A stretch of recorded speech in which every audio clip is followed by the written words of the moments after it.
కాళేశ్వరంపై CBI entry ఎంక్వైరీకి అనుమతిస్తూ రాష్ట్ర సర్కార్ జీవో 2022 గత సర్కార్ నిషేధం విధిస్తూ ఇచ్చిన జీవోకు ప్రత్యేక సడలింపు సమగ్ర దర్యాప్తు కోసం సిబిఐకి అప్పగించాలని అసెంబ్లీ తీర్మానించినట్టు జీవోల వెల్లడి విచారణకు సహకరిస్తానని హామీ జీవో కాపీ అందినట్టు సిబిఐ అక్నాలెడ్జ్మెంట్ కాళేశ్వరం రిపోర్టులన్నీ ఇవ్వాలనుకున్న కేంద్ర దర్యాప్తు సంస్థ పంపిన రాష్ట్ర ప్రభుత్వం సిబిఐ చేతికి రిపోర్టు కాళేశ్వరం ప్రాజెక్టుకు సంబంధించిన అన్ని రిపోర్టులను సిబిఐ రాష్ట్ర ప్రభుత్వం అందజేసినట్టు తెలిసింది కాళేశ్వరం అవినీతిపై ఎంక్వైరీ కోసం సిబిఐ పర్మిషన్ ఇస్తూ అంటూ కూడా ఆల్రెడీ మేడిగడ్డ అసెంబ్లీలో మేడిగడ్డ రిపోర్ట్లో ఎల్లిగడ్డ ఇప్పుడు సిబిఐ ఎవరు దొంగలు అని సిబిఐ ప్రశ్నిస్తే కేసీఆర్ దొంగ అని ప్రధాన ప్రూఫ్ ఉన్నాయంటే లేదు దాంట్లో ఉన్నటువంటి కాంట్రాక్ట్ ఇప్పుడు దోషి ఎట్లయితాడబ్బా ఇప్పుడు ఇంటికి పెద్ద మనిషి ఉన్నాం ఎవరైనా భారం అంటే మీదే వేసుకుంటాం మనం తప్పు చేస్తే ఇంట్లో ఉన్నట్టు తప్పు చేసినట్టు పెద్ద మనిషిగా పోయి క్షమాపణ చెప్పడా లేకపోతే మన పంచాయతీ తెంపుడా ఏదో ఒకటి చేస్తాం కానీ మొత్తం అయితే మీదే వేసుకోం కదా ఒకవైపు కేసీఆర్ని ఇబ్బంది పెడుతున్నటువంటి పరిస్థితులు ఏంటి అంటే ఒకవైపు కవిత ఎపిసోడ్ ఒక సైడు తర్వాత కవిత ఎపిసోడ్ ఒకవైపు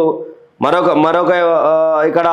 పార్టీకి సంబంధించినటువంటి కాళేశ్వరం సిబిఐ ఎంక్వైరీ ఒకవైపు మరొక వైపు పార్టీలో ఉన్నటువంటి ఎమ్మెల్యేలు కూడా పెద్ద స్థాయిలో అక్కడ 10 మంది ఎమ్మెల్యేలకు సంబంధించినటువంటి ఇష్యూ ఒకవైపు ఇవన్నీ కూడా కేసీఆర్ను ఒక అష్టదిగ్బంధనం చేసినటువంటి విషయం అయితే ఇప్పుడు సిబిఐ విషయంలో మరి చూడాలి సిబిఐ అయితే ఈడ ట్విస్ట్ ఏంది అంటే రాత్రి వరకు జరిగినటువంటి అసెంబ్లీలో రేవంత్ రెడ్డి గారు కనీసం ఆయన క్యాబినెట్ కూడా చెప్పలేదు సిబిఐకి ఎంక్వైరీకి సిబిఐకి ఇస్తున్నాం అని చెప్పేసి ఆయన తన మంత్రులకు కూడా చెప్పినటువంటి పరిస్థితి ఎందుకంటే మేము కాళేశ్వరాన్ని సెంట్రల్ బ్యూరో ఆఫ్ ఇన్వెస్టిగేషన్ అని ఒక ఫీల్డ్తో చెప్పిండు అందరు ఆడున్న వాళ్ళంతా ఇదేంది సిబిఐకి ఇవ్వడం ఏంది ఇదేంటి ట్విస్టు అంటే రేవంత్ రెడ్డి గారు కూడా ఆలోచనలు పంచుకోలేనటువంటి పరిస్థితులు ఉన్నారు ఆయన కూడా చెప్పుకోలేనటువంటి పరిస్థితులు ఉన్నారు ఆయన కూడా ఎవరికైనా చెప్తే లీక్ అయిపోతుందేమో అని చెప్పి భయంతో చెప్పుకోలేదా మరి దేని చెప్పుకోలేదు కానీ సార్ అయితే ఒక ట్విస్ట్ అయితే ఇచ్చిండు మాట ఇస్తున్నా తుమ్మిడిహెట్టి వద్ద ప్రాజెక్టు కడతాం ఎస్ఎల్బి పూర్తి చేస్తాం సీఎం రేవంత్ రాహుల్ని ప్రధాని చేయడం మన బాధ్యత అధికారం ఉన్నప్పుడు చాలా మంది వస్తారు పోగానే మాయమవుతారు ఈ తరానికి ఒకే వైఎస్ఆర్ ఒకే కేవీపీ వైఎస్ఆర్ మెమోరియల్ అవార్డులో కార్యక్రమంలో కామెంట్స్ అదే వైఎస్ఆర్ని మీరు అసెంబ్లీలో తిట్టినటువంటి రోజులు ఉన్నాయి ఎట్లా మాట మారుతుంది ఏంది అని అర్థం కాదు ఆ రోజు దయ్యమైన దేవుళ్ళు ఎట్లయినా అర్థం కాదు కానీ ఇక పార్టీలో అధికారంలో ఉన్నప్పుడు వస్తారు పోయేటోళ్ళు పోతారు అంటే ఎవరిని ఉద్దేశించి మీరు కూడా వేరే పార్టీ నుంచి వచ్చిన వాళ్ళే కదా మీరు కూడా వేరే పార్టీ నుంచి వచ్చిన వాళ్ళు కాబట్టి మరి రేవంత్ రెడ్డి గారు